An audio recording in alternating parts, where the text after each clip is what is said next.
What if तपाईँको जिपिए नि राम्रो छैन, तपाईँको इङ्ग्लिस प्रोफिसिएन्सी आइएल्सहरूमा पनि ब्यान्ड राम्रो छैन, तपाईँले स्याट पनि दिनुभएको छैन भन्दाखेरि नि let me tell you something very honest, you still got hope.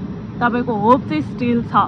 तपाईँले चाहिँ के गर्नु सक्नुहुन्छ भन्दाखेरि चाहिँ तपाईँहरूले हाई एक्सेप्टेन्स रेट भएको अनि लेस कम्पिटेटिभ युनिभर्सिटिजहरूमा अप्लाई गर्न सक्नुहुन्छ, जुन चाहिँ स्पेसली लाइक गाउँ ठाउँ जस्तोहरूमा भइरहेको हुन्छ होइन त। गाउँ ठाउँको युनिभर्सिटिजहरू त्यस्तो हुन्छ युजुअली होइन।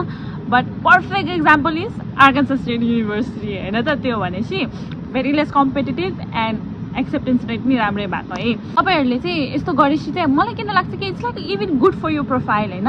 किनकि पहिला कुरा त एक्सपेन्स तपाईँले धान्न सक्ने खालको हुन्छ होइन त। गाउँ जस्तो ठाउँमा भएर थोरै एक्सपेन्स हुन्छ, प्लस गाउँ जस्तो ठाउँमा भयो भने तपाईँको पढाइ डिस्ट्र्याक्ट पनि हुँदैन, तपाईँको पढाइमा फोकस हुन्छ भने एउटा इन्टरभ्युमा इम्प्रेसन पनि त्यही आउँछ अफिसरलाई होइन, जसले इन्टरभ्यू लिएर हुन्छ। So like overall it's like a very good profile, you know, I feel like that. But